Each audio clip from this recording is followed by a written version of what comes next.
Bernardo Maduro. From Aruba. And your son's name? Kendrey Maduro. And how old is he? 15. 15? Thank you. Sorry, we ran into a little traffic. This is my girlfriend. How are you? Kimberly. Nice to meet you. How are you guys? Very good. We had a little, this is Paul. He's 180, 1 meter and 80. 180.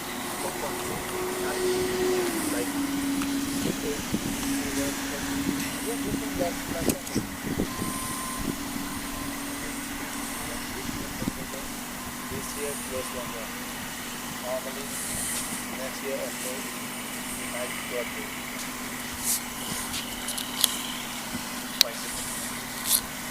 yes. The first position is 4-4.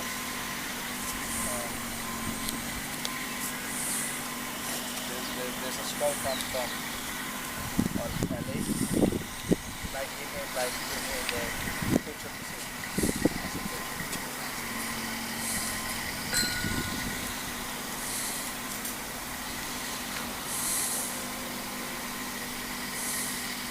We have it's like our son, nephew. That's actually in the chemical Trinity High School. Boy, that I met you with. Yeah. How old is he? He's 15. He's already 15. Yeah. But he came from Curacao. He's in Aruba, but he came from Curacao. He have scholarship from Curacao. Where? From Curacao. So he started at Curacao? no, here.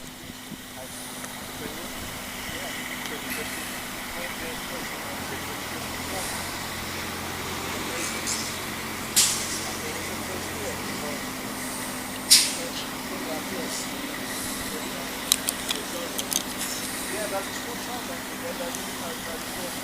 Their first coach. right. Set up the international program. Program was on. Yes? But had no program. You get set up that program. No baseball. The The owner of the school had a daughter, Tina Baker. Pastor Tom was the pastor, and he has a school, a church called Trinity International. Tina, his daughter, was the #1 person who ran the school. She had a son, Frank, Matt Baker. I gave Matt lessons, pitching, when he was a young boy. They called me up and said, would you like to be the coach of the school? I said, you don't have a team. I said, yes, we need a team. We need to make a team. Matt was a very good player, but they did not want him to go to a different school. Okay. So they decided to build a team around him Yes. because he was a very good player. So they asked me to be the coach. I said, yes, I would be willing to be the coach.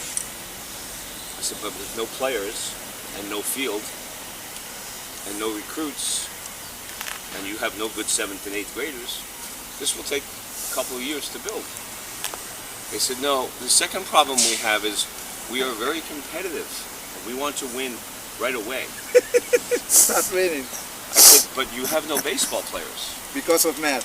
Just because of Just Matt. because of that. And that was very good. And we do wonderful things for our children. They were very comfortable with Matt, with the theology of the program, being connected to all the teachers from when he was a little boy. And they did not feel comfortable putting him in a different school. So I said, well, let me think. I said, what's the name of the school? They said, Trinity International. And I said, how many international students do you have here? They said, oh no, we don't have any. We simply broadcast our church services internationally. It's okay. And now I'm going to put some substance into the word international. Exactly. I'm going to bring in the international players. Exactly. And when I bring in the good international players, the local families will realize we are very serious. Exactly. And when the player that is number 9 or number 10 or number 11 on a competing team, he will look over at us and say, I can play for them. Yes. Because they need a number 7. Yeah, exactly. And that was our recipe.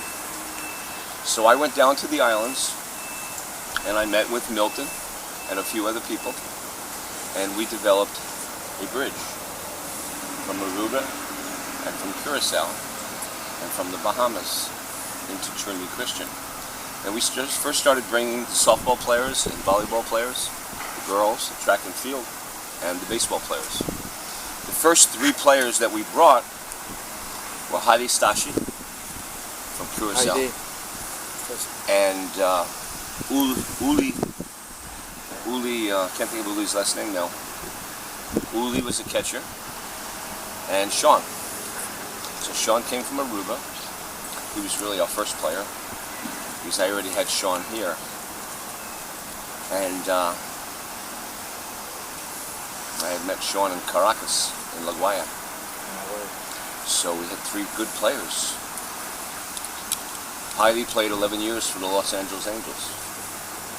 Now he's coach for the Los Angeles Angels. He was our shortstop. When I needed Heidi to pitched 3 times, he'd throw 94 miles an hour. Nobody touched him. Wow. He was my switch hitting shortstop. Okay. And then we had Uli. Uli was 6'4", 230 pounds, and he could throw the ball from his knees at 92 miles an hour. To the second. Nobody messed with Uli. Okay. And then we had Sean. Sean was very special. Sean was one of the most competitive players I've ever met in my life. When Sean was 13, I was coach of a 16-year-old team that was very good. We had 4 first-round picks. Wow. Okay. 9 of the boys signed professional contracts on my team. It was a very good team. David Adams went first round. Dennis Rabin went first round. So I brought Sean, he was 13. I was grooming Sean for the future. Junior was here, Sean's father, Yes. and he was driving with me to the tournament. And it was the 3rd game. And I was a little worried about my pitching for the day, because we were playing the number 1 team in Florida, in Cocoa Beach. And everybody on the field was 6'2" or bigger. They were bigger than my team. And I really needed to win this game if I was going to stay alive. We had split the first 2 games. So today was the rubber game. It was a very important game. And I wasn't sure who to pitch. And I was debating while we were driving what I should do. And Junior Saraga said, Jimmy, let Sean pitch. I said, no, you don't understand. He said, no, he's okay, he pitched. And I said, no, I can't use Sean, that's not good, no. You must think of some other idea. And he said, no, it's okay, Sean can pitch. And I said, no, you don't understand. We're playing against the best team in Florida. Everybody's 6'2". They're almost 17 years old. Sean is 13. Sean is 13. This is not fair. You cannot do this to Sean. He said, no, Jimmy, he's okay. I go, the father doesn't understand. We don't want the boy to get hurt. Exactly. We want to win the game. Put him in pressure. He doesn't understand how good this team is. And so after maybe 20 times, he kept saying, Jimmy, give Sean the ball. He never stopped. I said, you know what? Maybe we give Sean the ball, and we'll see how he does. And I could always make a change. So we give Sean the ball. Well, in the 6th inning, Sean hits a double, driving 2 runs. Now he's winning 2-1. He's pitched 6 innings, he's given out 1 run. And now he drives in the double to score 2. So he's the hero of the game. Hero of the game. During the game, because of who we were playing, and because there was a 13-year-old on the mound, All of the scouts on the walkie-talkie said, "You got to get over here, field 6. Got a 13-year-old man. You got to see this kid. You got to get here. Good dad, I don't care what you're looking at. I don't care what you're looking at. Get over here."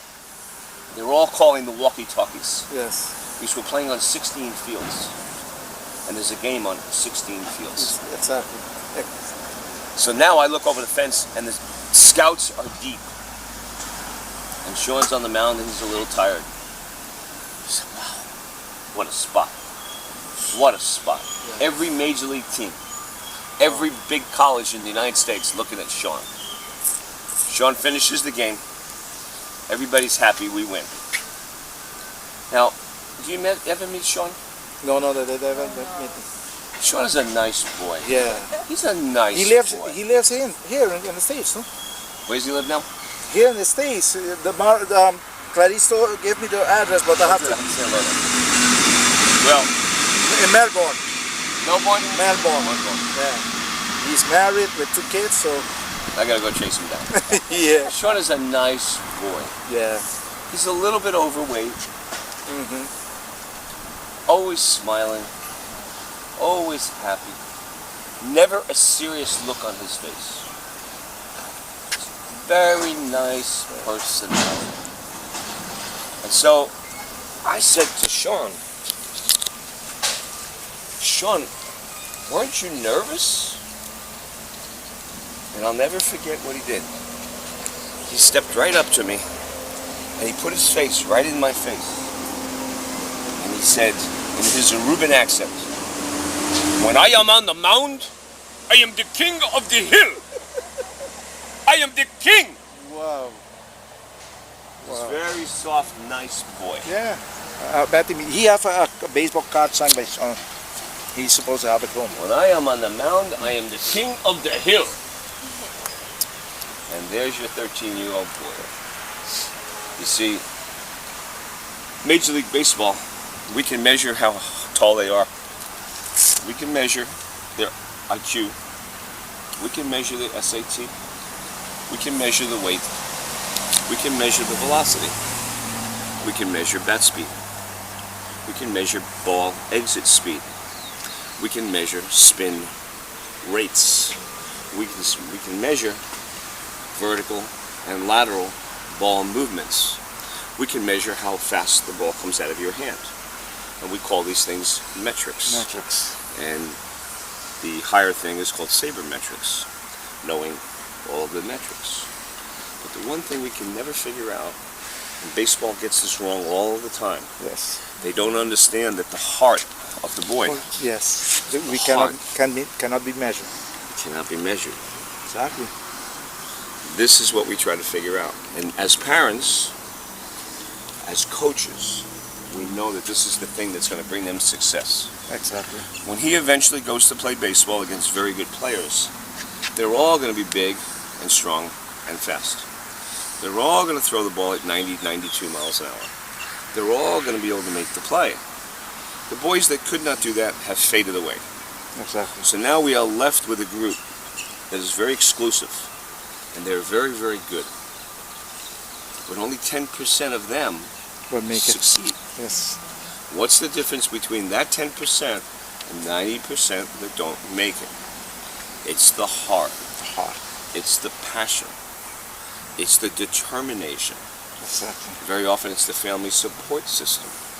He might have a lot of passion, but suppose he's 21 years old, he's in the minor leagues, Yes. and he's struggling. Most players will struggle. This is very usual. And he's trying to push forward. But if his girlfriend is saying, it's enough, come home. Come home. You tried. We have a baby coming. I'm pregnant. Mm-hmm. My father has a good job for you. Come work for my father. We need the money. I need you. You have tried your whole life with baseball. Now it's time for the rest of your life. Now he has a lot of pressure on him. Yes. And he has to respond to that. Maybe there's a sickness in the family that he wants to come in home and help. There are many reasons that the player, his affinity can be now alloyed. And he doesn't no longer have that passion. Now he's worried about his family. Now he's worried about other things. And those things can affect how he gets there. Exactly. So there's many, many things that go into it, and we can't predict those things. We can't measure them, we can't predict them. What we do know is that he's going to become a good player, and we do know that he's going to have failure. There's no way to avoid failure in this baseball game. Exactly. Okay? And we do know that the failure will bring him to his knees. And he will say, I can't do this. I don't want to do this. This is crazy. The game is disrespecting me. We have disrespected all of our great players in the history of baseball. If you study the history of baseball, you can start with, you know who Shoeless Joe Jackson was? Okay. Shoeless Joe Jackson. Right? Chicago White Sox, Chicago Black Sox. Maybe the greatest player that ever played the game. His name is not in the history books. Exactly. Maybe the greatest player, and his name is not in the history books because he was friends with somebody that probably did something wrong. And he paid that price. Babe Ruth was the greatest hitter the game has ever had. When he retired, he asked them for a coaching job to teach the boys how to hit. They said, no, we don't need you. The greatest hitter in the game, all he wanted to do was help. And they said, no, you can't do this. So we've done this with Mark McGwire, we've done it with Barry Bonds, we've done it with Sammy Sosa, we're doing it with Alex Rodriguez. Okay? These are our greatest players. Pete Rose. Maybe the greatest player that ever played the game. Third base.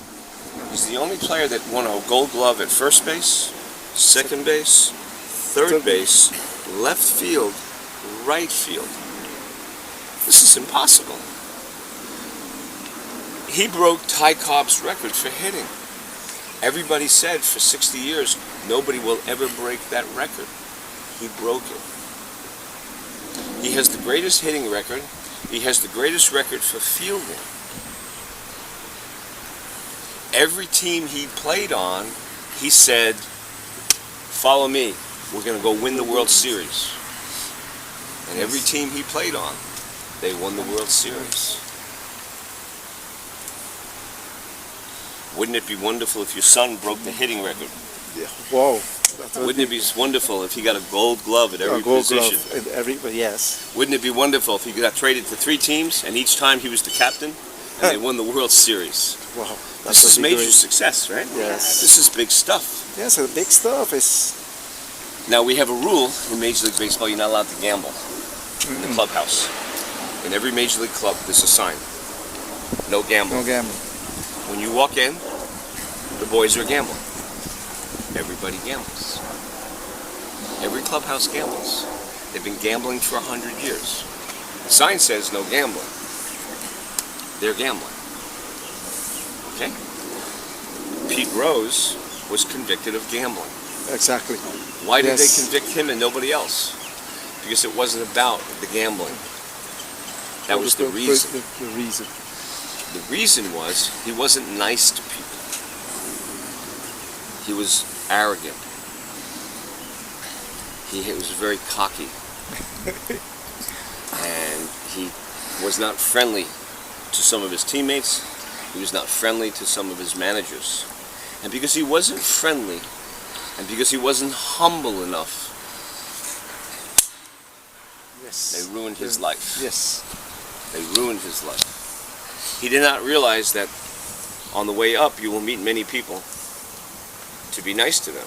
Yes. Because the day will come when you are coming down and you will meet the same people. The same people that... So his mother and father never taught him how to be humble and how to respect God and how to respect others. Exactly. He thought of himself. And so he paid a very big price for this. These are the things that we want to teach our players along the way, and I know that you have done a wonderful job. But these are the things that we want to teach our players in addition to being good players. Okay? Shake my hand for you. Okay, we need to move. We have a coach in the Caribbean. His name is Frank Ferrara. I'm not sure which team Frank is with now. He's been the director of scouting for every major league team. Recently he was with the Baltimore Orioles, and recently he made a change. His name is the Shark of the Caribbean. He has visited every country in the world. In Europe, China, Malaysia, Thailand, looking for talent. He has put more boys in the major leagues than any other scout. I believe he's up to about 190 players. Guys like Alex Rodriguez, Sammy Sosa, Bernie Williams, center field, Rodriguez for the Rangers. He has credentials about understanding what a player is better than anybody. Wow. He has that sense. Exactly. Okay? So there'll be 10 players. They all run the same 6'5", 60. They all throw the ball 90. They all hit the ball far. He said, yeah, forget about it. It's the one right there. That's the one that has the heart. Okay? So the next scout has about 40 players. He has about 180. Everybody else has 5, 6, 7, 8, 9, 10. He has 180. He's had more success at selecting players that go on to future success than any other scout. And he says that when I shake a boy's hand, it's almost all I need to know. Okay? How they shake my hand and the energy that they give me becomes a very important part. He said, I'll walk around them once, taking a look at the feet and the ankles and the legs and the body. And I'm looking to where his chin is at. Okay? And I'll say good morning and then I'll shake his hand. Okay? Now when you shake the scout's hand, you want to smile. Okay? You want to say something, you say good morning. Good morning. I say it a little louder. Good morning. Okay? And what's your name? Kendry. Nice to meet you. And you, Kendry, you want to grab my hand and let me know that you're here. Let me squeeze me a little. Yeah, give me that. And pick your head up. Otherwise, I think you're going to steal something out of my pocket. Yes. Okay? So you look at me. Get a walk straight. And you say hello and you smile. And you give me some energy. You say, good morning, Coach. Good morning. How are you? Okay? And you give me a good squeeze here. Okay, ready? We're going to do it one more time now. Okay? Hey, good morning. Good morning. Nice to meet you. What's your name? Kendry. Nice to meet you. Nice to meet you What too, position Coach. Okay, good. Keep your head up. All right? This is a very important part of the baseball process. And so it's our job to prepare him for that day. Exactly. We work so much time in the cage. We work so much time on everything else. Okay? Now he's going to watch how you talk to your mother. You come over and you give your mother a hug. That's good. Shake your father's hand. That's good. You ignore them and you mumble when you walk past them. It's not good. They're watching you all the time. Okay? If you did that when they're watching you, they will imagine and all the situation will do the same thing. That's right. And so very often, I, as a scout, I know you're coming in from the parking lot, so I will stand over by the building, and I will just stand next to the building and be reading a book. I don't want you to know that I'm a scout. I'm not going to wear my Yankee shirt. I'm watching you.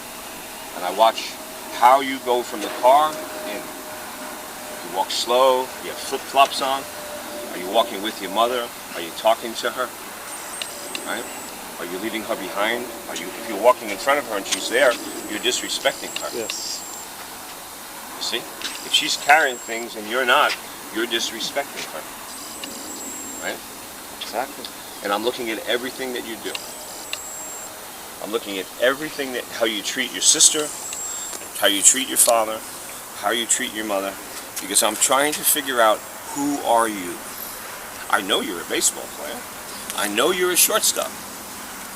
I know that you're going to catch the ball and you're going to look good. Big deal. I have 1 million players like that here in the United States. Maybe not as good as you, because you're from Aruba. Okay? And you have good training there. But we have many, many good players. We're looking for the one. Okay?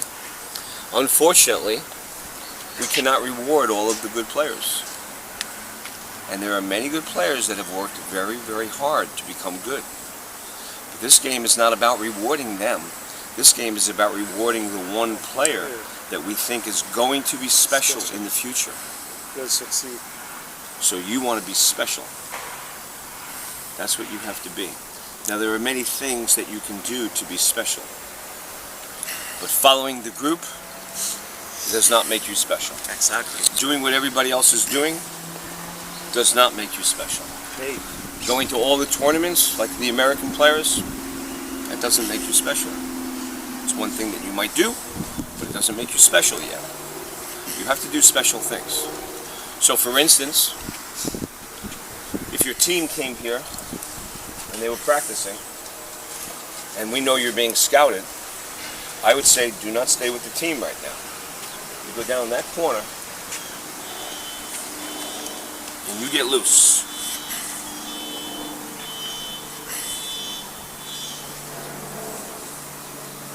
And you go through a 15-minute routine all by yourself. So the scout can say, kid's thinking differently. Exactly. He has a different brain. He's on a different routine. He's not wasting time. He's serious. He's doing the right exercises. He's doing them in a good sequence. He's doing them with good body motion. He's doing it with correct technique. I like that. Okay. Check that box. Check that box. He has a list of boxes, and he's trying to check them. Down here it's going to be shake hand box, and he's going to find a chance to shake his hand. Down here is the box, how does he treat his family? Over here is how does he treat his teammates?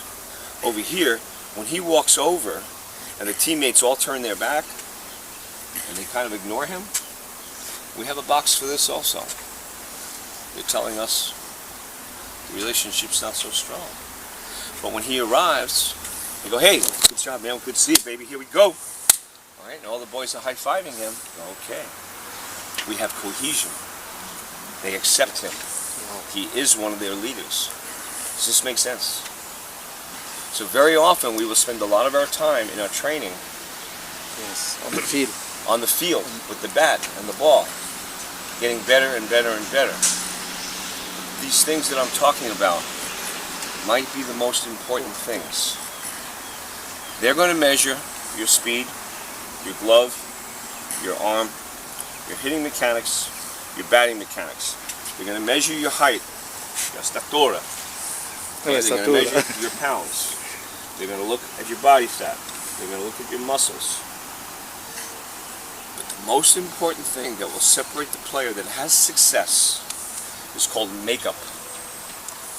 You know this word, makeup? Makeup. Have you heard this word? What does makeup mean to you?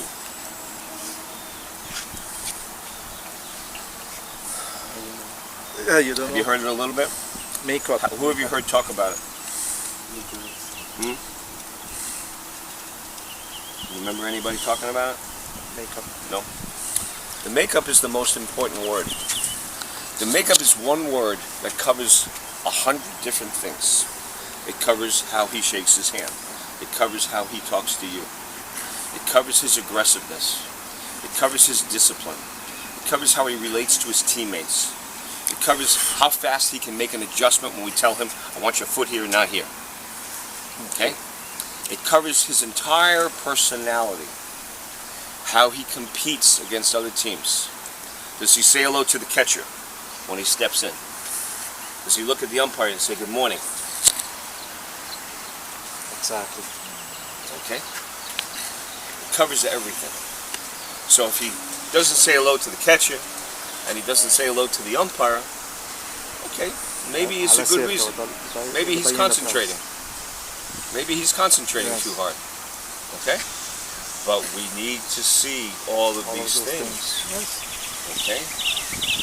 Now not every player has to say hello to the umpire. But we want to kind of know why didn't he say hello to the umpire? Isn't that the man that you need to be your friend? Yeah, that's the first. He's the one that's going to make the decisions. On the field, so. Right? You know? That's it. When I step into a box and an umpire's here, I say, George, that was some call you made at second base yesterday. Wow, that was a good call. Man, that was nice. George says, I like him. I like him. Ball! Oh, yeah. This is life. Hi, Blue. How are you, Blue? How are you today? Right? Does this make sense? Yeah, that makes sense. So these are the very, very important things that will allow you to increase your chances of having success. Okay? There are many, many baseball players in the minor leagues that receive $20,000, $50,000, $200,000, and they're very fast and they have a good arm, but they're never going to make it. And their makeup is holding them back. Their makeup is holding them back. Now, the coach of the team has a small chance to create his makeup. As a coach, if he spends a lot of time with me, I have a chance to help him develop his makeup. But if I only coach him twice a week for 2 hours, I can't help him so much. Exactly. He spends Most of the time with the mother and the father, or whoever the family might be. And so the makeup comes down from that family, you see? So for instance, I have 2 players, they're both very, very good. But they're always a little nervous and they're always a little anxious. And when they feel a pain, it's a big pain. Why? Because that's the mother. When the mother has a little pain, she feels it big. And she says, are you okay? Are you okay? I think we have to go to the doctor. Does it hurt? We have to go to the doctor. Well, now the boy grows up thinking that every little pain is bad. Every little pain is bad. Okay?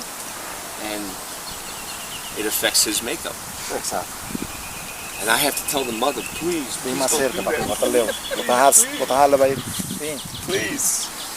So, developing the makeup is one of the most important parts of parenting.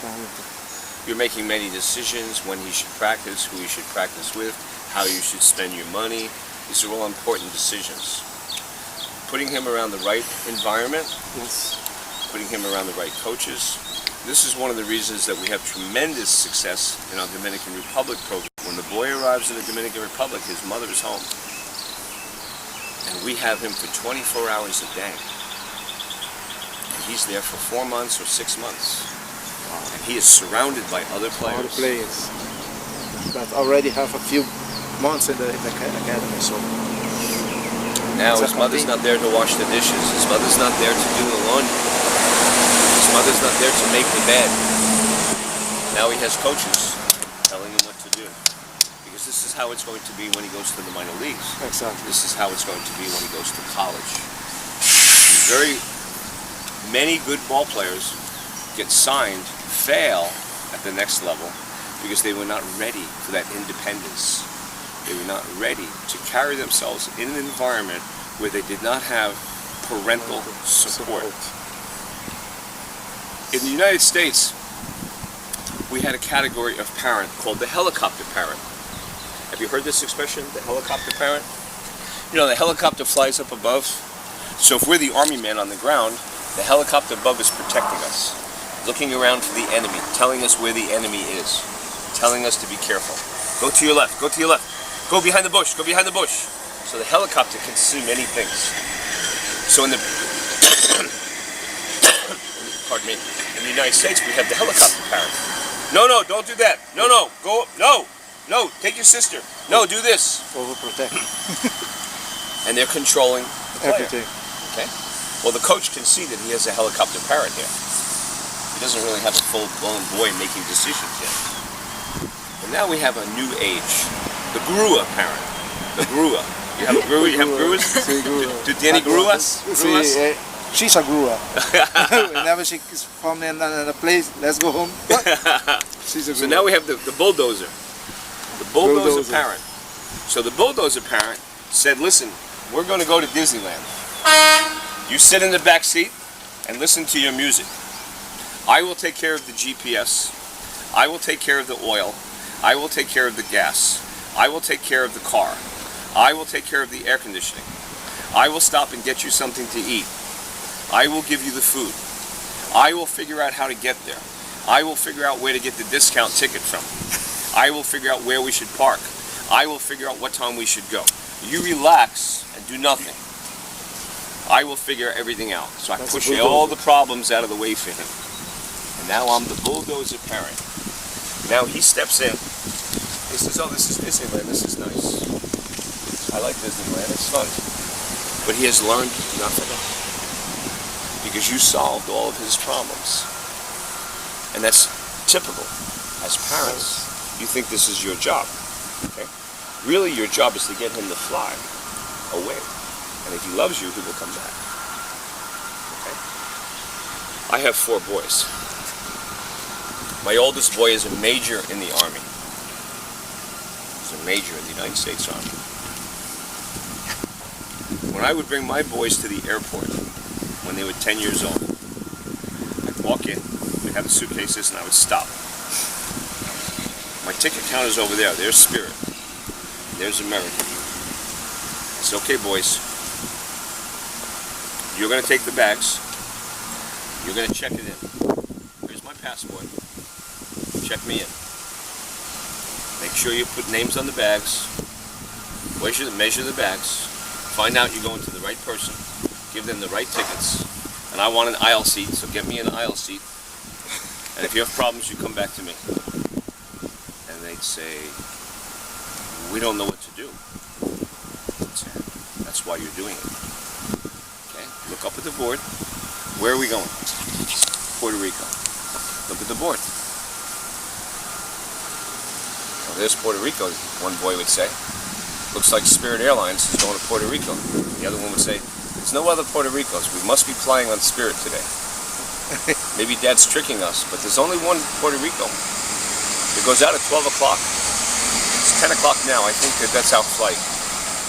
Let's go talk to them. And now they go talk. And they have to solve the problem. And they look at me when they have a problem. I'd say, solve it. It's not my problem. I have confidence that I'm going to get on this plane. Yeah. I know that I will solve my problem. If they run into a problem that they can't solve, I'll walk over and say, show me the problem you can't solve. But I make them solve 90% or 100% of the problems. So now one day, years later, I bring the same boy back to the airport. He's 19 years old, and he has a backpack, and he's going to Honduras. I said, how much money do you have with you? He's going for 6 weeks. Whoa. He's going by himself. So how much money do you have with you? He says, I got $60. I said, $60 for 60 days. That's $1 a day. Yeah. I said, do you need any money? He said, no, I don't need money. I said, you sure? I said, Dad, I don't need money. I said, what are you going to do? You run short. He said, I'll get a job. I'll go to work. I'll climb a coconut tree and I'll sell it. That's so easy. Right? So, I said, okay. When we pull up, we're running late for the flight. The line for the ticket counter goes around, out the door, and down the sidewalk. We're late for the flight. And there's 200 people online for the flight. And they're going out on flights later than him. His flight's going out in an hour. These flights are going out in 3 hours. So I said, you're going to miss the flight. Let me park the car, and I'll walk in and I'll help you get online. He said, Dad. When it was 10. He says, Dad, all I have to do is go inside and introduce myself and say hello to everybody. And I will be on the plane. I laughed. I said, okay. Text me when you're on the plane. So now he would go to the line. He'd say, hey, where are you going to? Oh, you're going to Puerto Rico. What time's your flight go out? 3 o'clock? Wow. Oh, you're okay. Listen, my flight goes out in an hour. Would you mind if I move in front of you? He says, no. So this person heard him. He said, yeah, go in front of me too. Yeah. Where are you guys going to? Aruba? Oh, yeah, beautiful. You're going to love Aruba.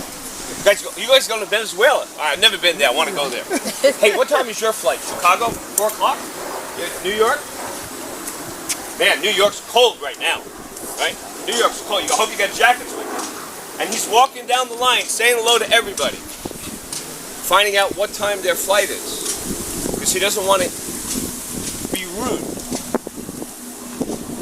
But he's asking them for permission because I'm late.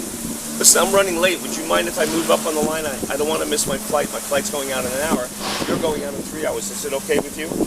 You say, sure, go. He calls me 15 minutes later and says, I'm on the plane. Okay? And why? Because I made him solve his own problems. We did the same thing when we got in the car. It was Easter Sunday, and we had to go visit the family. So now I take my older boy, 10 years old, and put him in the front, and Mom would sit in the back. And when I would leave the driveway, I'd get to the first stop sign. You make a right or a left. And I'd stop. And somebody would say, what are we waiting for? I said, I need a decision. Do I make a right or a left? My wife would go, oh, we're running late. Can't do this. We don't have time for this. I said, honey, we have all the time in the world because we're raising 4 boys. This is the most important thing in our life right now. We're running late. She has dinner on the table. We have a microwave. I have 4 boys I must train. So finally the big boy would say, make a left. So I make a left. The mother in the back would go, ah! I go, shh, relax. I make the left. The left is wrong. So now I drive for a block, and he says, this doesn't look right. I think we should have made a right. Tell me. Dad, we should have made a right. This is wrong. Okay, I go back. We go back through. He says, yeah, this looks good. This looks good. I remember that building. Shane, do you remember that building? That's the building, right? The red one? The red one. Yeah, turn right at the red building, Dad. And I make him find his way. Okay? I make him make decisions. Because the brain, if we are very smart, science tells us that if we read books and we are engaged and we are solving problems and if we are working hard, we are only using 1% of our brain. Exactly. So if you, working hard, reading, solving problems, are only using 1% of your brain, how much is he using?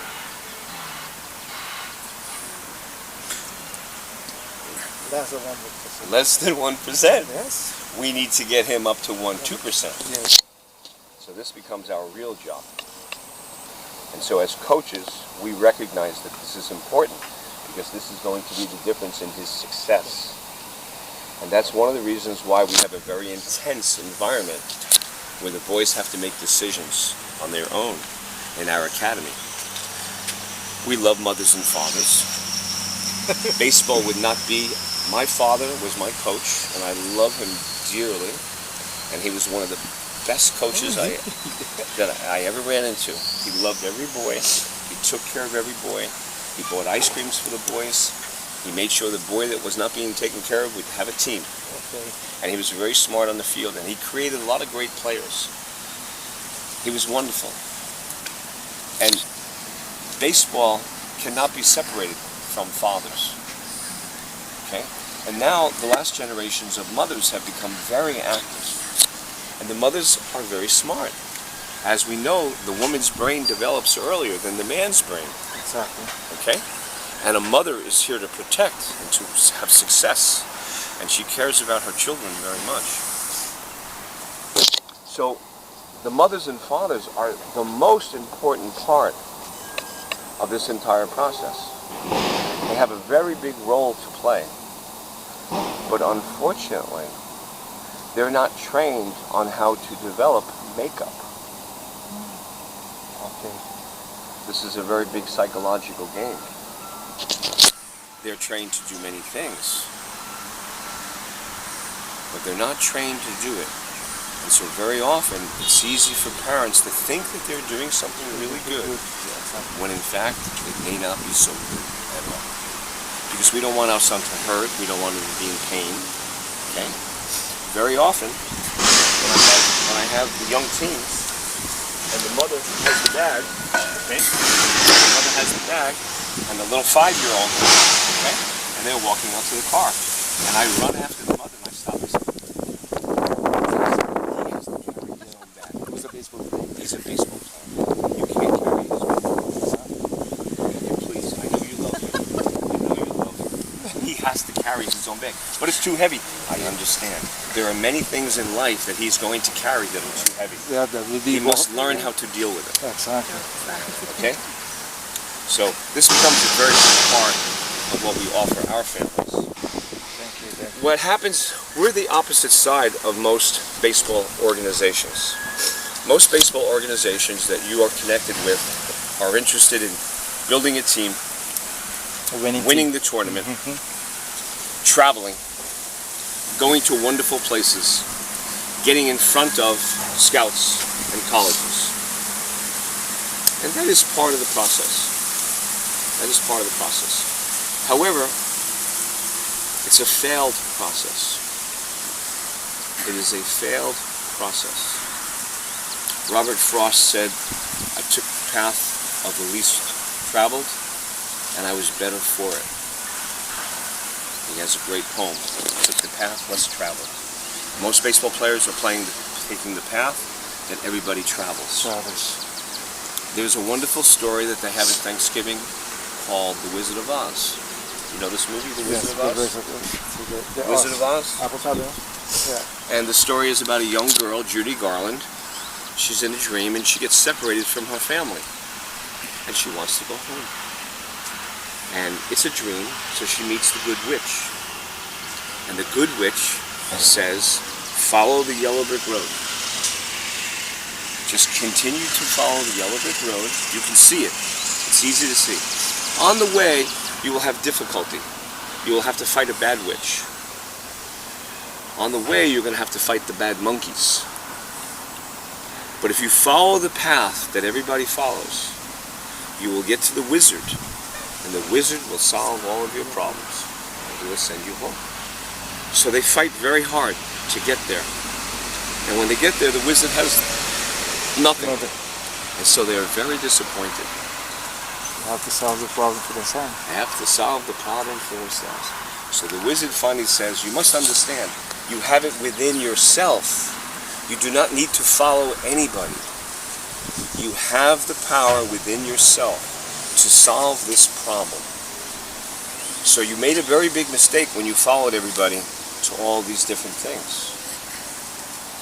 Same thing happens here in the United States. In Florida, we have about 40 or 50 colleges. In Florida, we have 1,500 high school teams. Each year, each team will graduate 4 players, 5 players. So if 5 boys come out of 1,500 high schools, we have 7,500 students looking for a job in college. If we have 50 colleges, they need 250. 500 without a college.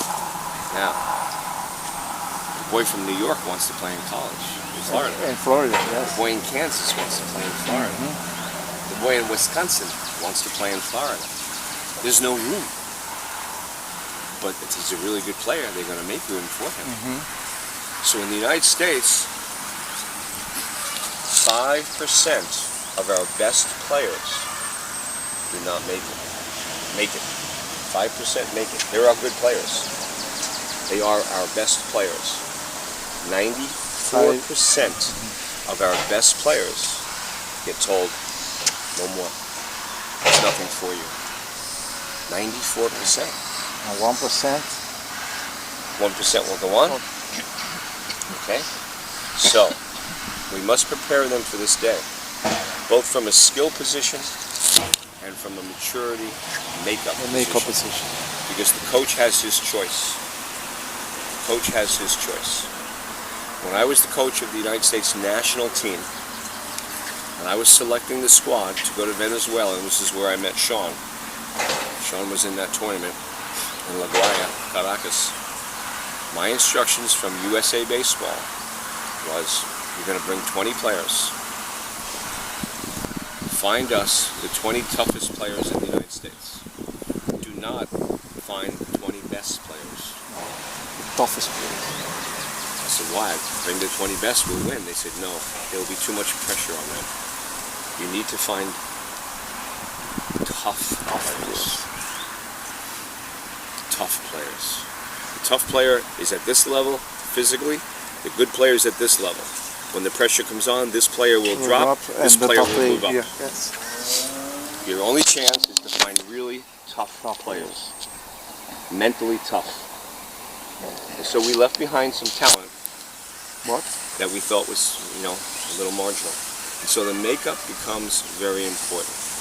And again, the biggest difference in the Dominican program and our program here in Florida is today he will go home with you in the car. And he will spend 10, 12, 14, 16 hours with you, and then you bring him back for 2 or 3 hours.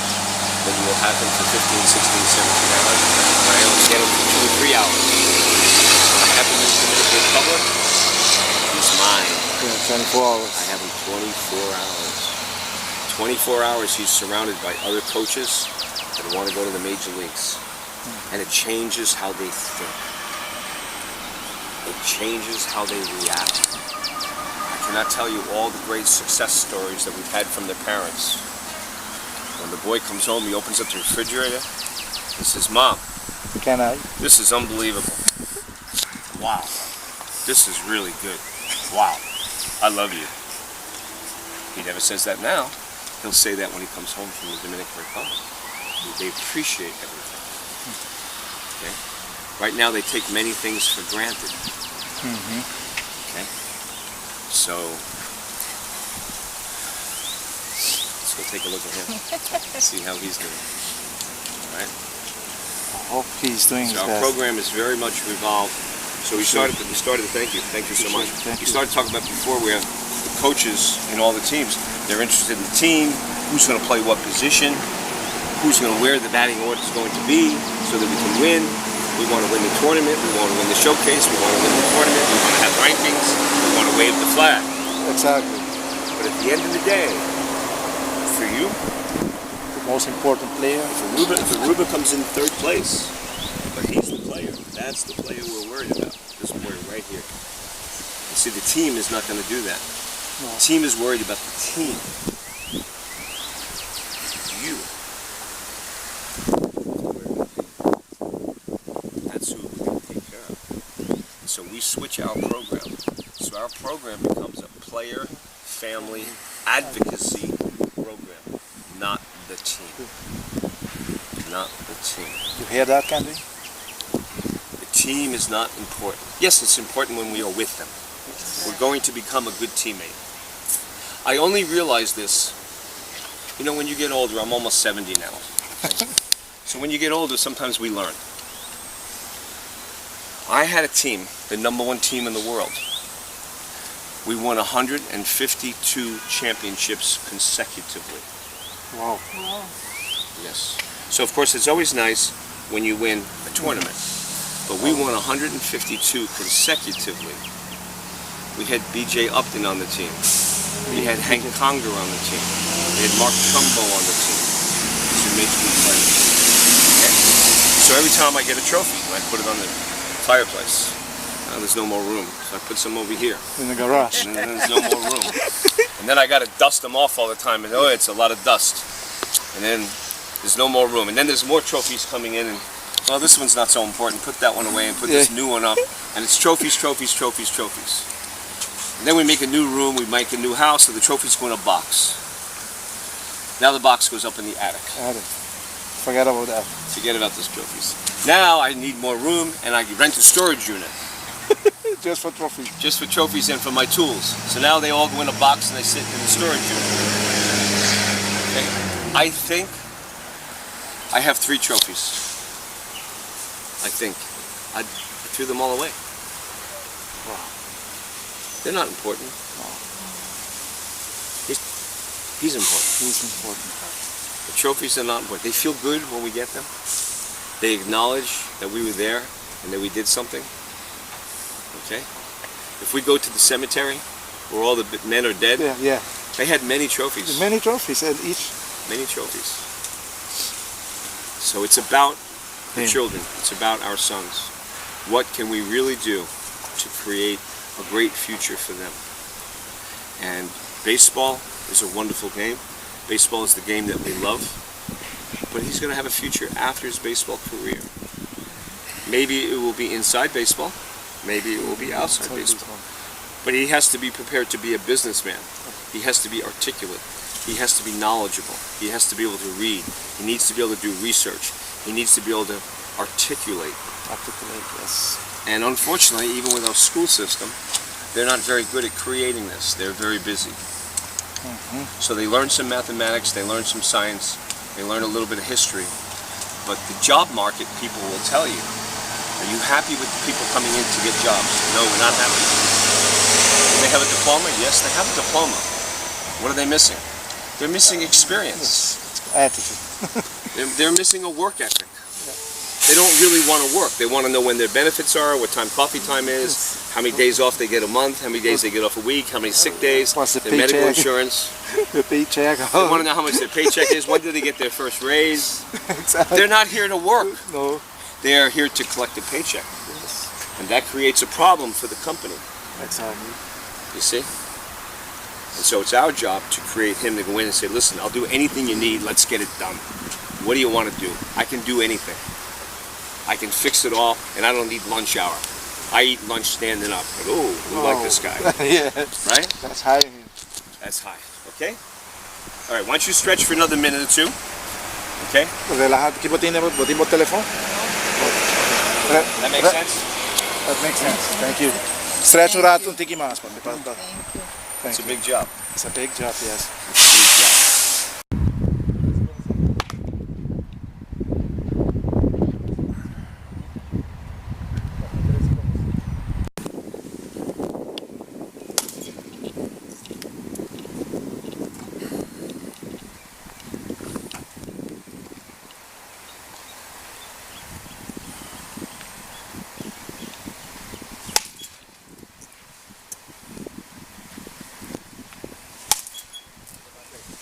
So this pitch represents the pitch that the pitching coach is going to want the pitcher to make.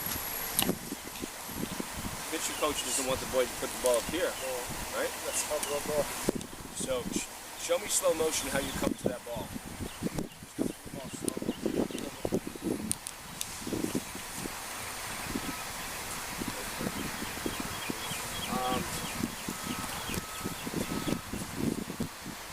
Take a picture.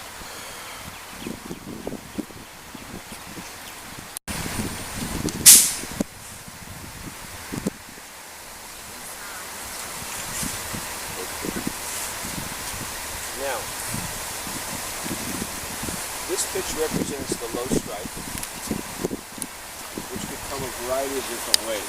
This could be the changeup, could be the low strike, could be the two-seamer running away, could be the slider, and it could be the curveball. Okay? Now, come up and stand closer to the tee, so you take a look at where it represents it really close, really close. So point to your knee where the strike zone is. Where's the umpire going to call the strike? Point to your knee. The strike zone is in the body. The strike zone is in the hollow of your knee. That's what the rule book says. The hollow of your knee. So point to the hollow of your knee. Right. And is this very close to that height? Yes. Very close. So the umpire that's standing back there, the ball's here, and he comes to there, he says, hey, that's a strike. That's a strike. Okay? Pitching coach is going to tell him, listen, we have a good hitter here, Maduro's coming up. All right? Don't throw that pitch down the middle, he's going to hit it. Okay? We're going to throw that low pitch. So this pitch needs to be a pitch that we know what to do with. Okay? Take another swing.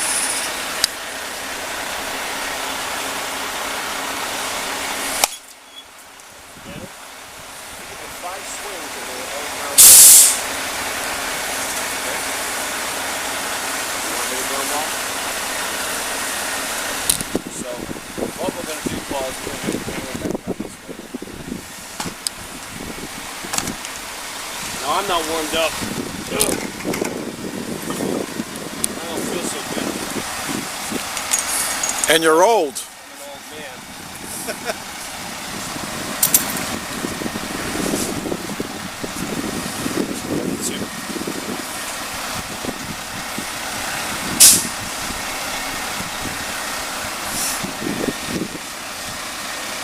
grab a couple balls. Very much. That's right.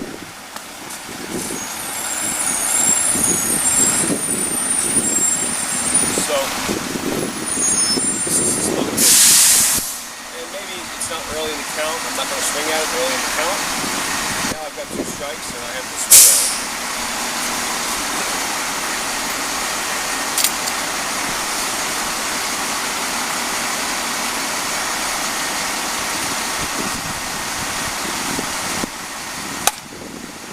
My ball went up. Your balls went down. Okay? There's a ball of you. I'm tired. Almost An old 70, man. almost I'm 70. an old man, I can't walk. Okay? I'm not stretched out. I can't play no more.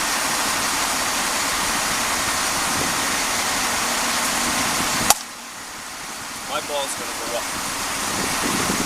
I want my ball to go over that shortstop's head. Maybe I don't drive it out of the park, but I want my ball right there. Right. Okay? Here's the difference.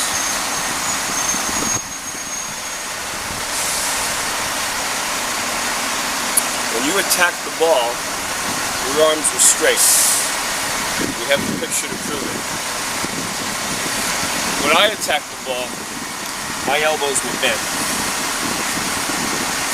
That allowed me to get under the ball. Okay? So you're extending your arms too soon. Okay? I'm going to show you a picture. Go ahead and put your hands on the ball like you're going to hit it.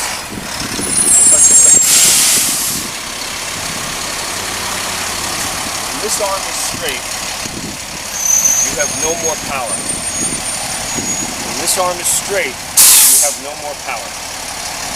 Nor can you control that head direction. So we've lost the ability to control where we're going to send the ball, and we've lost the ability to have more power. Those 2 things that you want to have as a hitter. You want to have a little more power left in the tank, and you want to have the ability to change the bat angle to accommodate what the pitch is. This is a common problem with many amateur players. Okay? I'll show you how you have no power. Watch. Go ahead, bring your hands out to that position again. Now, you take the bat out of your hand. Leave your hand here. Okay?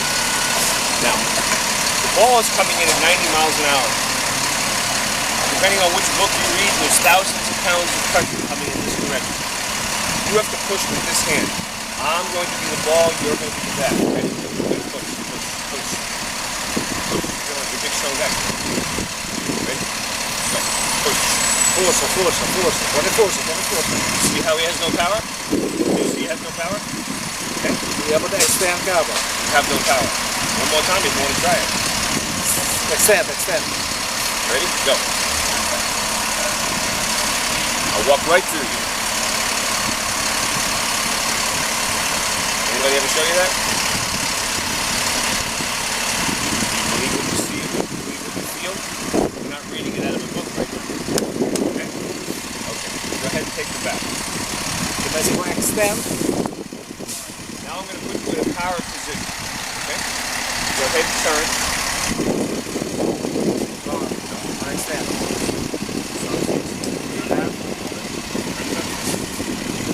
And almost. Okay? That end again. We're going to push. Let's go. I'm going to push you. What? That's your power position. So what you're doing with your swing is you're getting into the power position and you're getting out of it very quickly. You're not staying in the power position. You're letting your arms, you're actually technically, 5th grade science, a body in motion tends to stay in motion. The weight is here. So when you throw that weight out, that weight pulls your hands. That weight pulls your hands and now your arms extend. Once your arms extend, you have no power. If I'm going to throw a punch, I'm not going to throw a punch like this. I'm going to throw a punch like this. Trapped. My elbows have to be bent. He has to throw a punch. You understand?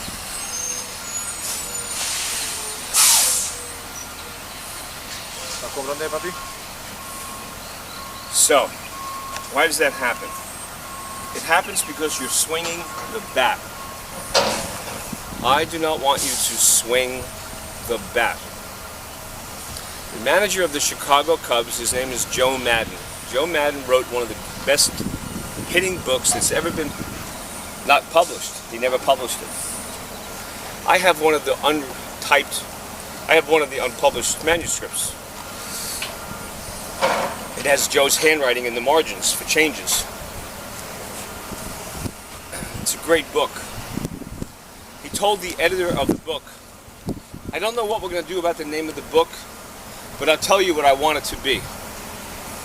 Please don't swing.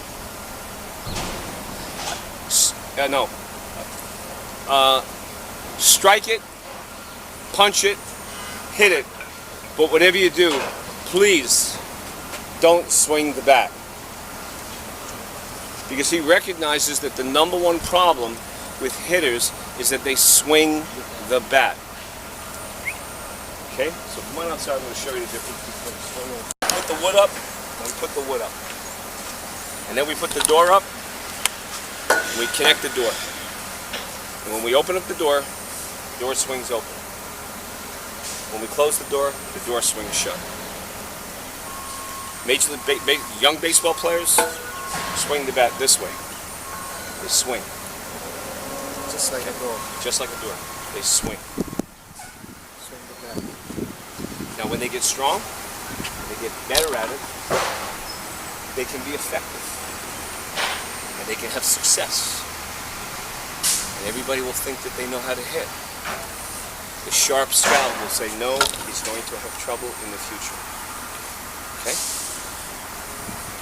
When you step up to the plate, and the first pitch goes down the middle, the umpire says, strike one. Strike two. How many strikes are you allowed? 3. Why do they call it a strike? Why do they call it a called strike? If you study history, the word swing was not involved in baseball in the beginning. The word strike was. The hitter was allowed to strike at the ball 3 times. He was allowed 3 strikes. Not sweet swings. He was allowed 3 strikes. Now, when the batters started getting fussy and the pitchers started getting smart, there was not enough action. So they said, we must change the game. And they had a dish. It was home plate. It was a dish. You ever hear a home plate called a dish? You heard it called a dish? It's because it used to be a dish from the kitchen. It was circular. So they changed it to make it the shape it is today. And they made it 17 inches wide. They made it bigger than the dish. And they said, if the pitcher throws the ball across the dish and the batter does not strike, we will call it a strike. Strike! It's called strike. He didn't strike, but he should have. He should have. We're going to keep the game moving. We're going to keep him honest. So it's a called strike. It's not a called swing. Now, if you want to strike another man, you bring your elbow back and you strike. That's right. You strike. You don't swing. This is no power. If 2 men get in a fight, one man goes like this. You have 2 girls fighting. That's girls fighting. Yeah. This is a swing. This is a strike. It's bang. From the elbow, from the body. Okay? So we want to turn your swing in. You have a very good swing. There's a lot of good things that you have in your swing. If you said to me, what do you like about his swing? I'd say, well, I need 2 hours to tell you everything I like. Okay? I like his athleticism. I like his balance. I like his tempo. I like his hand cock. Okay? I like a little bit of his extension. There's many things that I like. but we have other things we need to do. So we will focus on those things. Okay. Okay? But I want you to feel good that you've got a good swing. You've got the beginning of a very good swing. With some small modifications and a little bit of information, you're going to have a great swing. Because you've worked hard, and you're strong, and you're serious, right? So we're just going to make it better. Okay? Thank you, Coach. Okay, you're welcome. So the first thing is we're going to get rid of the swing. What happens when the arms go out is because the weight is out there. So the weight is pulling your arms out. So if you let your arms go out, the weight will pull that out, and now you're in a weak position. Okay? When we swing, we're going to stroke. We're going to keep this bat head back. The elbows are bent. When we make our contact, the elbows are going to stay bent like this. Now I can get in here and get under the ball. Get under that low pitch with my wrists. Okay, so first I'm going to set myself up properly with a stroking action. So what does the left hand do? The left hand is stroking. It's not going out. It's stroking. The right hand is getting ready to stroke. And they stroke together. They stroke here. You're swinging here. And you're losing power. And you're also going to lose the ability to control where you want to hit the ball on certain pitches. Okay? So, I suspect that you are probably in an accelerated position number 1 as a result. And I suspect that would create problems with the bat-lag position as well. So we're going to have you take some swings, and I'm going to do a little video from the side on slow-mo, so that I can bring you to the next step. So what I want you to practice doing now is just keeping your elbows in to the last second. Okay? You saw the difference in the power. Did you ever try that drill there that I showed him? Your back okay? Yeah, my back. Go ahead. You swing the bat. I want you to feel it.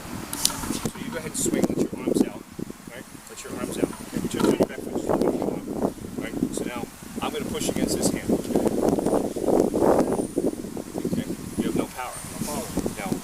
Turn your back foot up to hit it. Turn a little bit more. Okay? Get your body in. Now I'm going to get you into a power position. Okay? Now I'm going to push against this.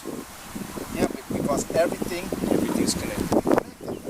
as I told you, as a player, as a pitcher, batting, everything close to your body, everything is connected. It's called some power position. That's a power position. And it's a learned position. You must learn to train your mind to get this position. He's going to be good because he's big and strong. Okay? Okay. So we're going to take a couple swings.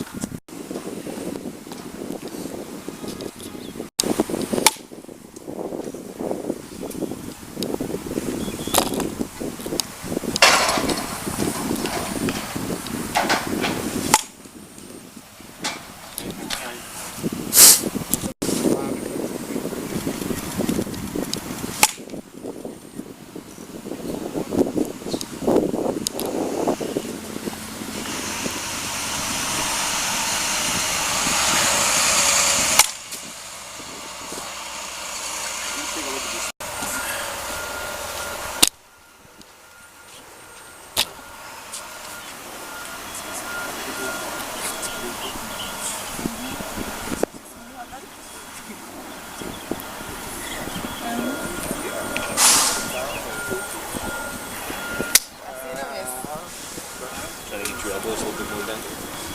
Okay. You bending them more that time?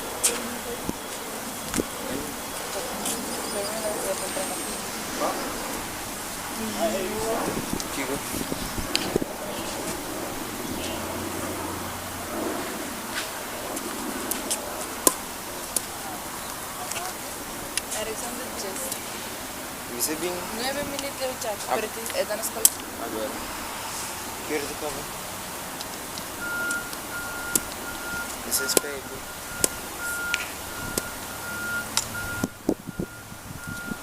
Não, eu vou cansar mesmo. Me queda para o 30.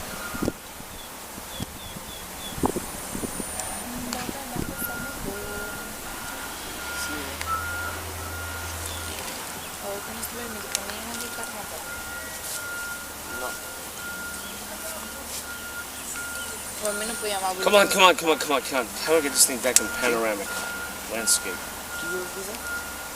mí no puede llamar porque me puse llamado para hacer cosas. Well, where's that landscape button? Picture.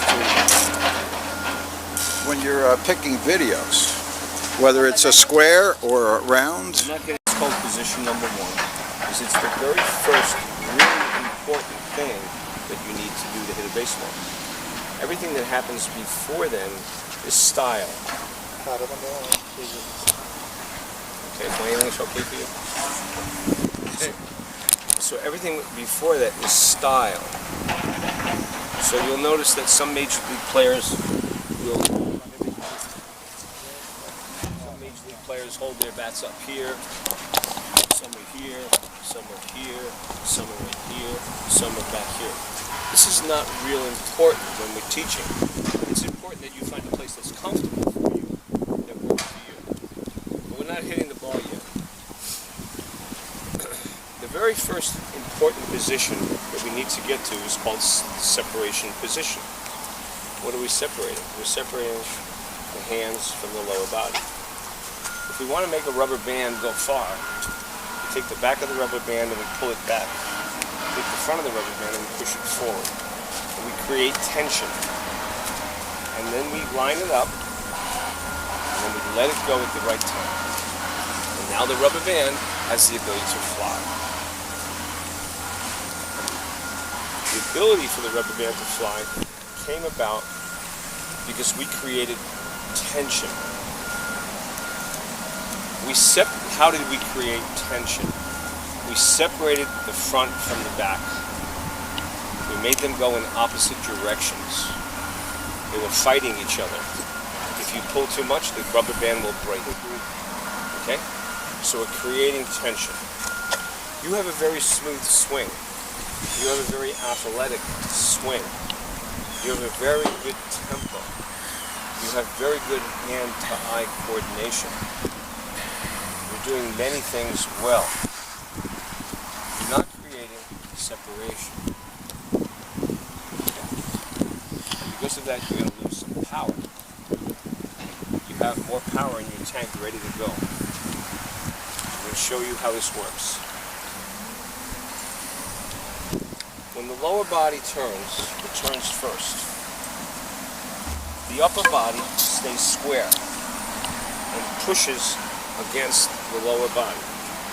If the upper body turns with the lower body, we lose tension. Now this is the same thing if you want to throw a 90-mile-an-hour fastball. We must create tension between the lower half and upper half. Technically, the term is called hip to shoulder differential. What's the difference in the angle? That angle creates tension. That tension creates torque. We're looking for approximately 38 to 42 degree angular difference between the hips and the shoulders. Right? Because you're flexible and strong, this is going to be easy for you to do. Now, what's happening with you when you swing, when your knee gets to this point, your hands are here. And I'm going to show you. We just looked at it on the video. So what happens is when you turn, that's what's happening. They're all going together. Your hands are it's all coming together, but this hand is faster than the knee. So they start at the same time, but the hand is faster, so the hand arrives early. Therefore, your lower body is not contributing to the power you got left behind. Now, you can move your hand faster than you can move your legs and your hips. So therefore, if they're going to both arrive at the same time and create power at the same time, and we want lightning to strike hard, we must give the lower body a head start. Because the hands will catch up fast. Then they explode together. Has anybody ever talked to you about this? First time you've heard this? This is the secret to hitting a ball hard. Okay? So it's called hip to shoulder torque differential. So what we do with the video when we analyze a hitter is we stop the camera when the knee gets to here. Now, sometimes the player's knee will be here. That's an accelerated position. Sometimes his knee is here. It's a little early. We'd like to see the knee about here. From here, we want to know where are the hands. So we draw a straight line up on the screen.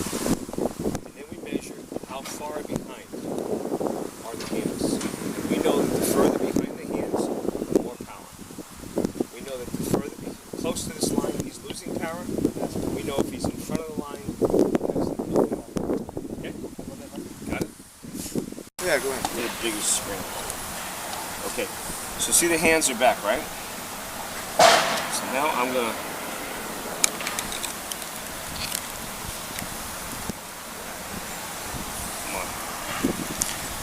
come on.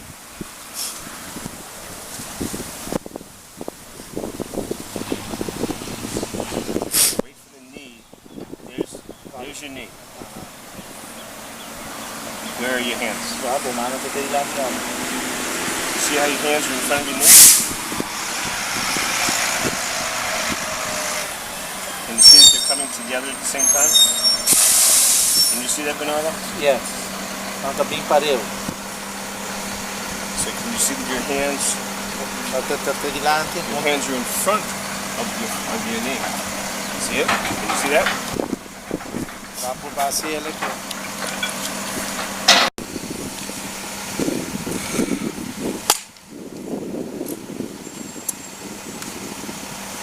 I water jug nearby.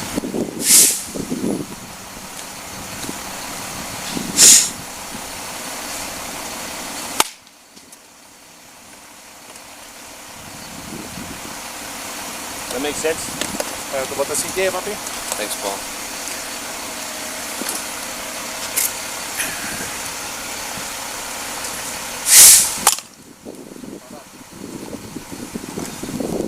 All right, thank you so much. You're welcome. Thank you, thank you, thank you. Bring one. Do you have an extra? Thank you.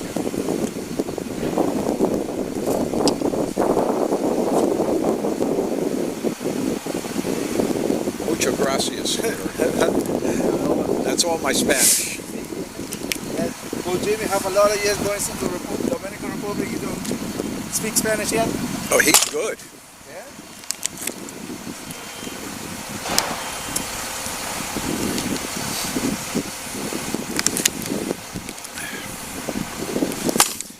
To share the video with you and his talk and everything, I put it on YouTube and then I give it to you because it's so big I can't send it. No. Okay, it's no problem. And then, you can see it and then you could share it to, your friends or, other people there. Okay? I said in slow motion.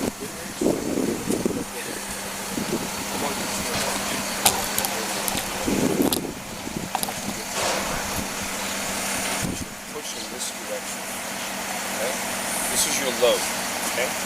So when we throw a baseball, our arms go back to throw. When we hit a volleyball over the net, our hand comes back to punch. When we bowl, our arm comes back to load. When we hit a baseball, our hands come back to come in. Okay? So if the hands are going back at the same time the body's going forward, we're creating the separation. Yes. But if the hands stay still, And the body. we don't get that powerful separation. So, So, papi? no bad. No bad. No bad. Hands get ready. That's it. I want you to get used to moving the hands in here. Come on, you're going to be a Latin player coming out of the islands. They want to see you hit the ball hard. Okay? That's the idea. Okay, go ahead and bring them back and then bring them through.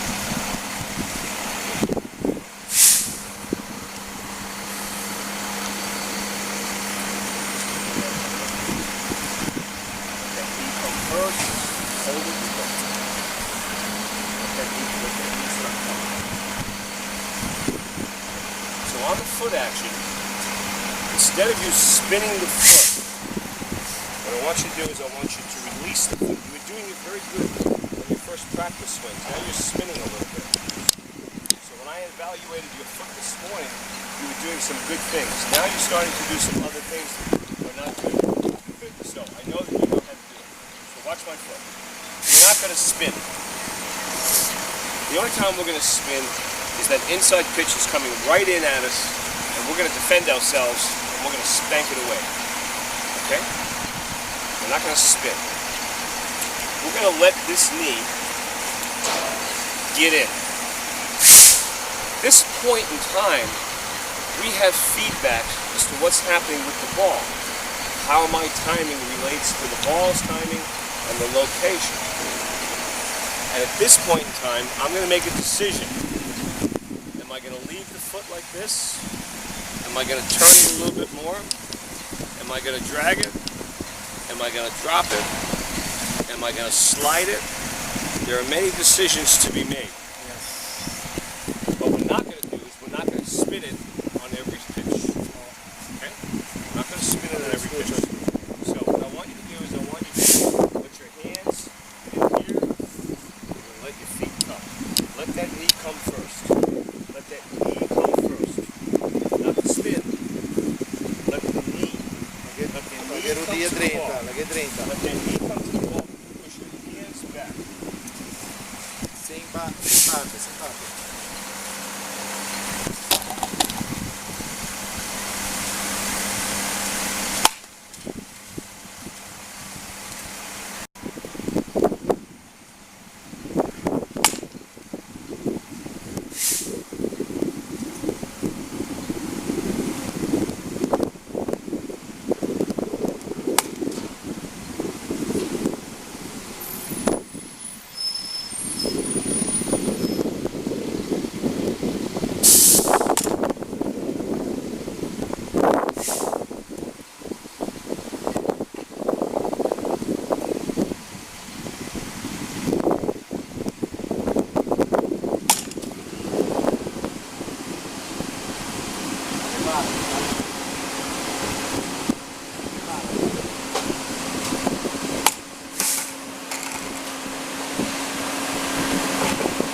Next swing, I want you to breathe. All done. Don't move. Breathe.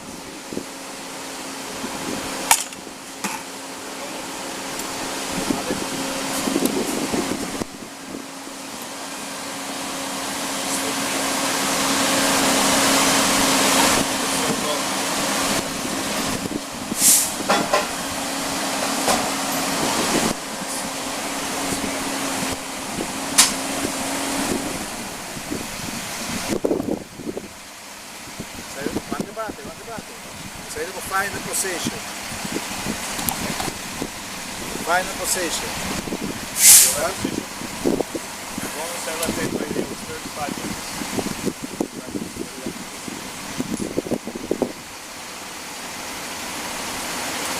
C'era un mano antichità. We'll be talking back in a little while. Era sinurato.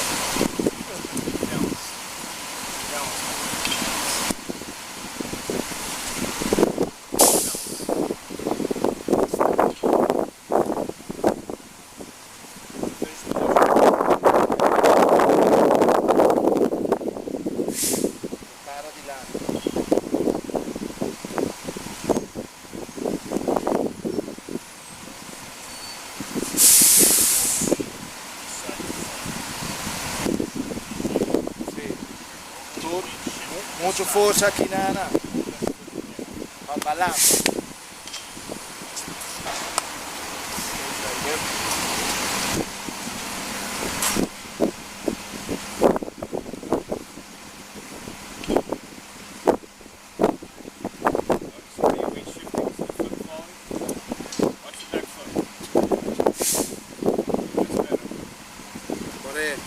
Balance. Do that again. Now let that weight shift to the outside of the foot.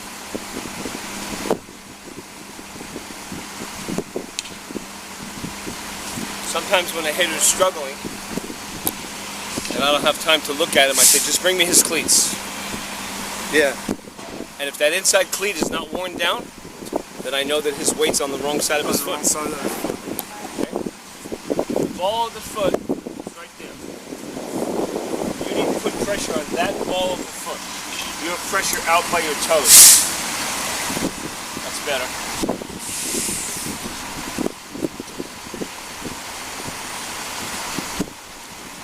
That's better.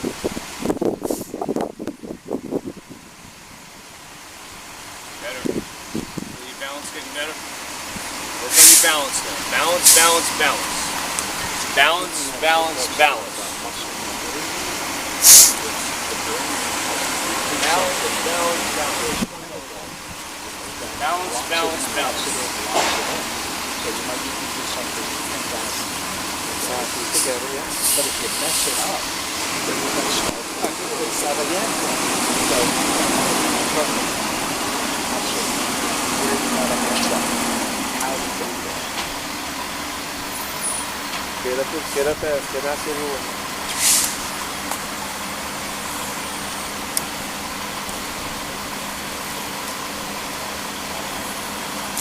Again, it takes some water. But again, you got to get the muscle up. Mario Botensi. Push those hands back a little bit more. Sì. Destra rivolpia, balance. E poi di sa pior boccai, posso boccai con il balance. Quindi con l'ogni di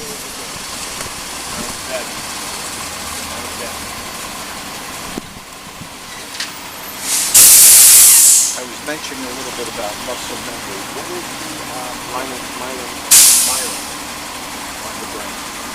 It's not the muscles. I've learned from physics, but it's inside the brain. Every time you do it, it locks it on the myelin, locks it on, builds up.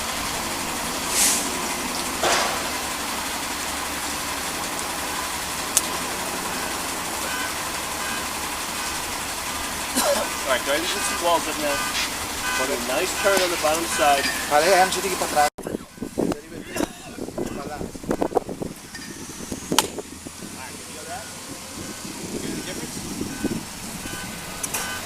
That's Hugo, but what about the You hear the difference in that ball? Yeah. Those hands load. Up, hang around all the same time. Your hips and hands come at the same time. You have no power. Let's load the hands first. Push the hands back. Almost. Vai, cai di boccia, va. Balance di va.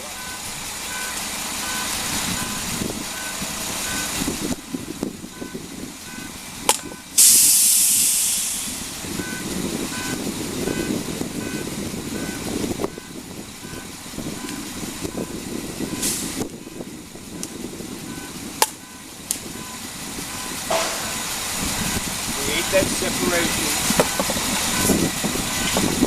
Create that separation. The hands come back and the knee starts to go forward. You hold your hands back. The longer you can hold your hands back, the more power you will have. Vaca volta em fato, volta em fato.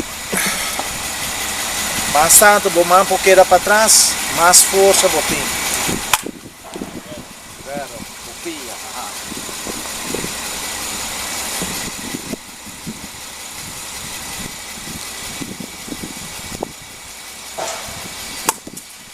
No, cai, sem balanço. Smooth and slow with the hands. Essa aqui, babay, después essa. Ficava balanço, o peso de bopia.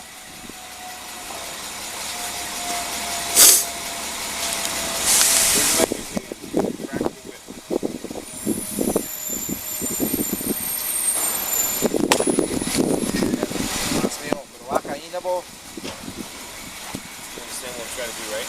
Yes, yes, I do. Makes sense? Makes sense.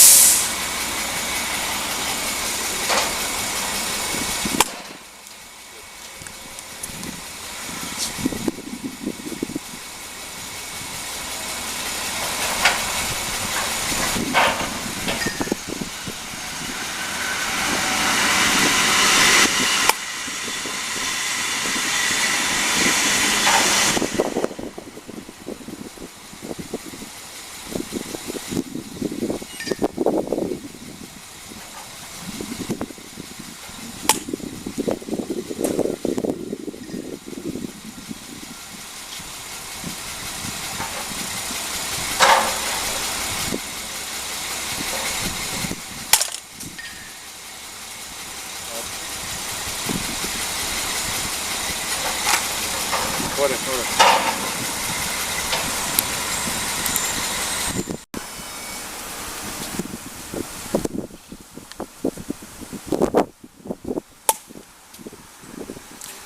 At home, does he do chores? Work around the house? Take out the garbage, wash the dishes? Good. Yes. Very He helped me out with the garden. good. Yeah, helped me out washing the car. For him to get like little tips to do on Monday in school, Yeah, good. he must wash 1 or 2 cars in the weekend. Very good. And do it right. Do it right, yes. Do it right the first time. Save time and money. Ensure your job. I used to have furniture stores. Okay. That's what I used to teach everybody.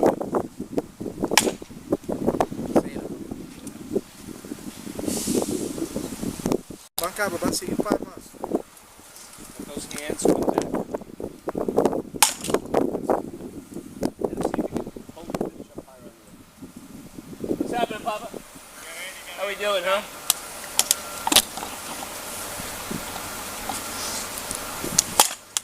That's it. Good.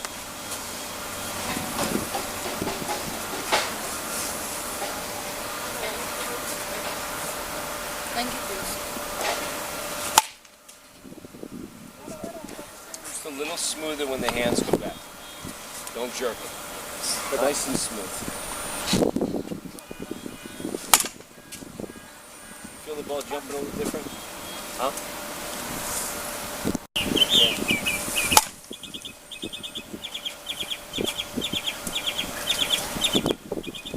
Feel that little bit of a pitch. The lower body comes first, and the hands stay back.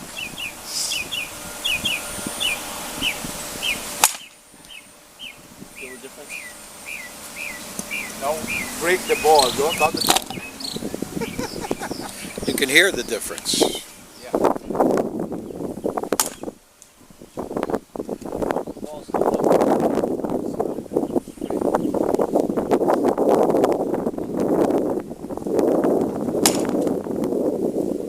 What do you think? You're working better? Feel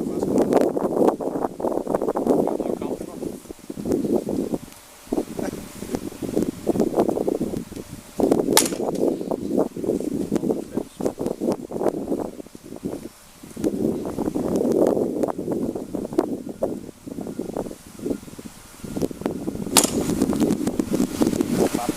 Concentrare le pala, che deve essere uguale.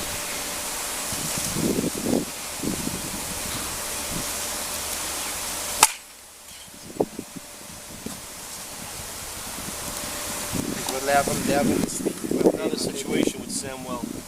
Oh, level lento l'anche he's at his house, isn't he? Well, apparently something happened in the last couple of days or week. Just surfaced today. Okay.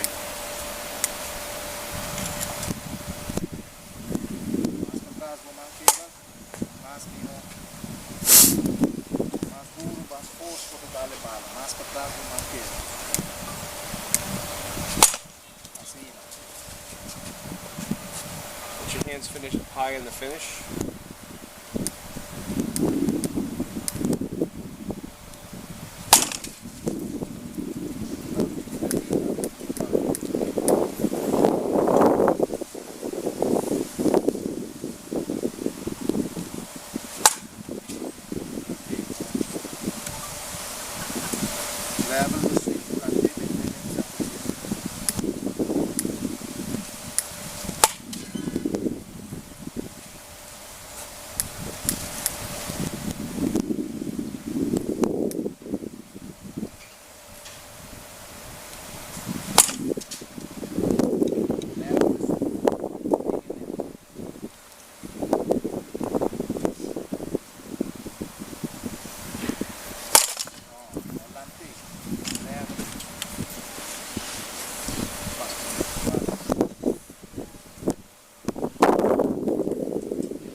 That sounded good, didn't it? Come take a look at this picture here. Wow.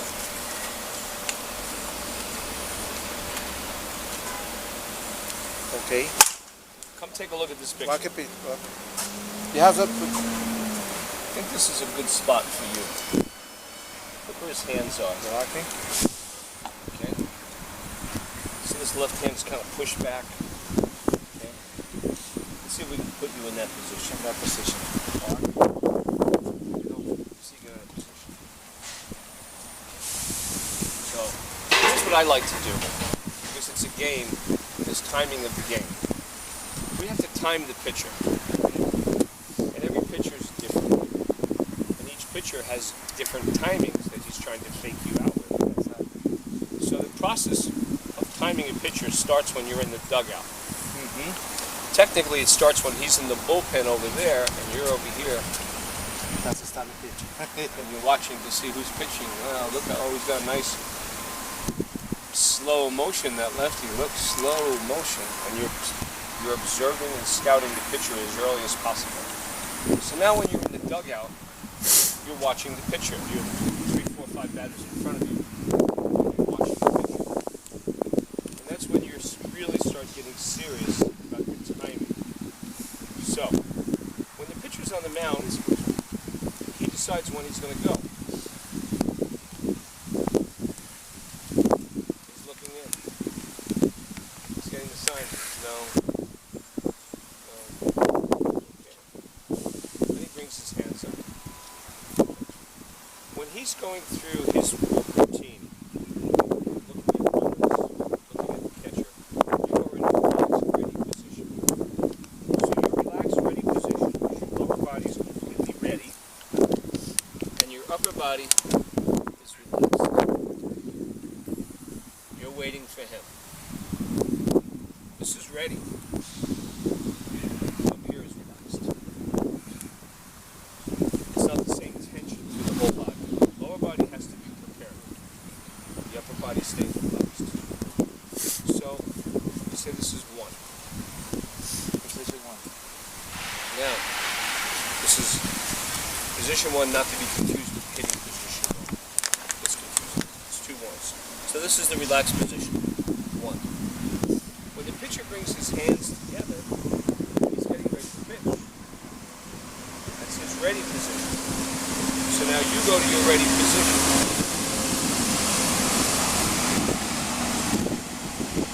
Very simple. Bottom hand across top shoulder. You go to ready position. You might want to do a little bit of this to get your wrist ready. And you see major leaguers do this all the time. We call this a loop and hammer because the bat is going to go like this. The bat is not going to do this. So we start this action here because this is what the bat's going to do. So we start a little bit of that hand movement. So we're in position 1, relaxed. Take a deep breath. He looks like he's ready, so I get ready. When he goes into his pitching motion, this changes with each pitcher. This is why you have to study the timing of the pitcher. Some pitchers are quick with short arms, some pitchers are long, slow with long arms. He's going to at some point show you his butt. He's going to lift that leg. This is when you're going to lift your leg to your stroke. So you're in timing with him. Now if he throws very, very hard, maybe you will stride a little early because your stroke starts to lift. If he throws very slow, you might stride, your number 3, after he starts to come out. This is what you have to decide when to do it. This is the timing of working against the pitcher. So these are variables that change during the game. But we start off with ready, relaxed, then we go to ready, then we go to stride. And on stride, the rubber band pulls. The front of the rubber band goes forward, the back of the rubber band goes back. This arm gets pushed out a little bit. Opposite. From here, the lower body turns. The arms stay back. Now we bring it to a bat leg position. Now we go to contact. Now we go to extension. Now we go to So there are key positions that we're going to get you really good at. So this is the extension position. Show me extension position. Extension position. Nope. Show me extension. Extension position.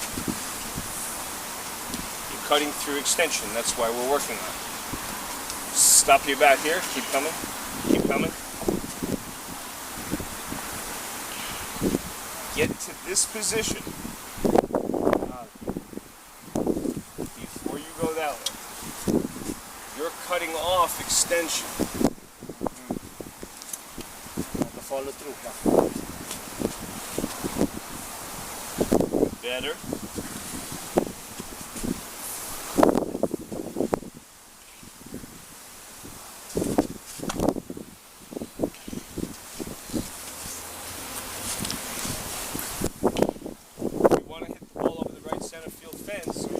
Outside pitch. Show me extension to the right side. Low outside pitch. No, see, you're extending that way.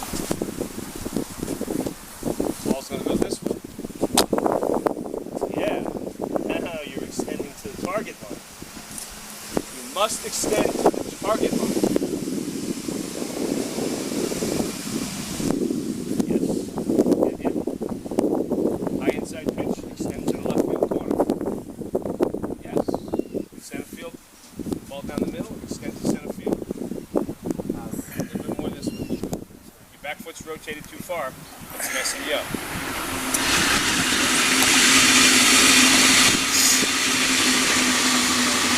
Center field.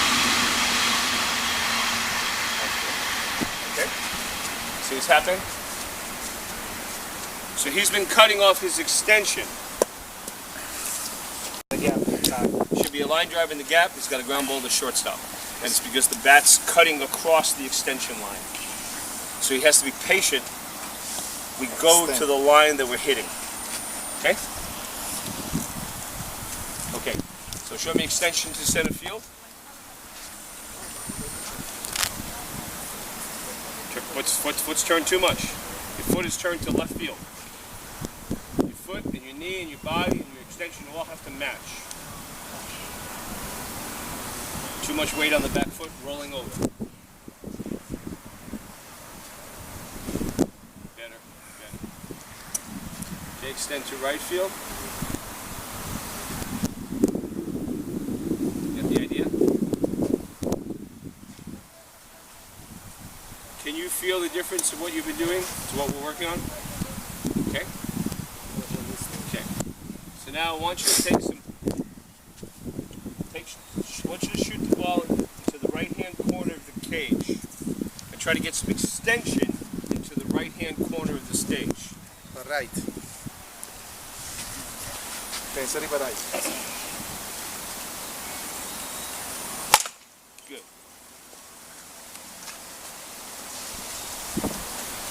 Extend those hands, extend your energy into the right field corner.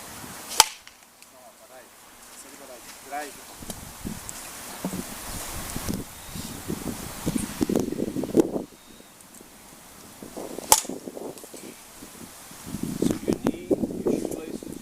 Button, your extension, all of your energy is going into the right-hand corner. Good.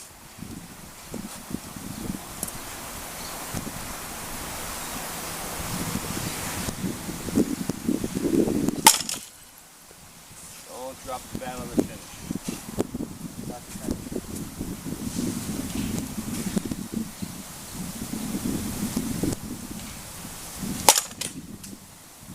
That bat up.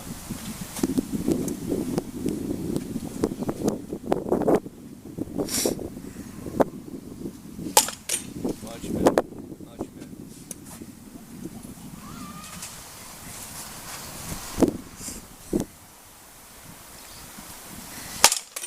Much better. The difference.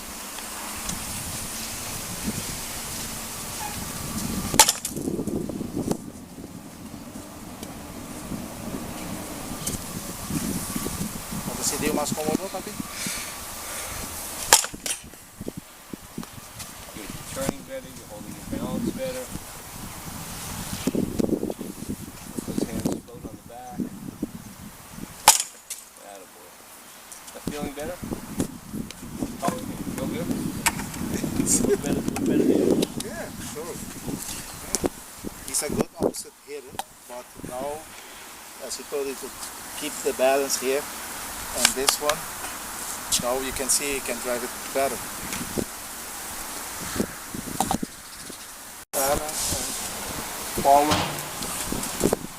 Can be a better power hitter, huh? Instead of extend and just swing the bat. Yeah. You want to stroke the bat. You want to extend it to the line target. You don't want to over-rotate. You don't want that weight to fall out on the back foot. You want those hands to float nice and easy. You know, remember Babe Ruth? You know what he did to practice hitting? He practiced cracking a bullwhip. Wow. With the bullwhip, you have to pull the hands back Yes. and crack. Exactly. So you pull the whip back and crack. That's how we practice this hitting. So your hands were here. Short. Short cut. Weren't That's a short loading. cut. Yeah, yeah. You gotta load those hands. Right there. And then you gotta get the lower body to come first, and the upper body comes last. But you did a good job. You made some nice adjustments. Did you feel like you were hitting a little better? You feel the ball coming off the bat? Let's see later in the afternoon he tell me let's go by the batting cage but down the western again. Just like yesterday.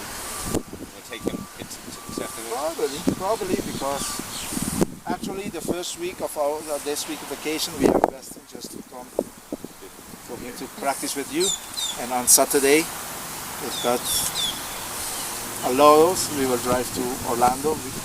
I have a brother-in-law living in Orlando. We will spend that's vacation. But this first week is big. Beautiful. Yes.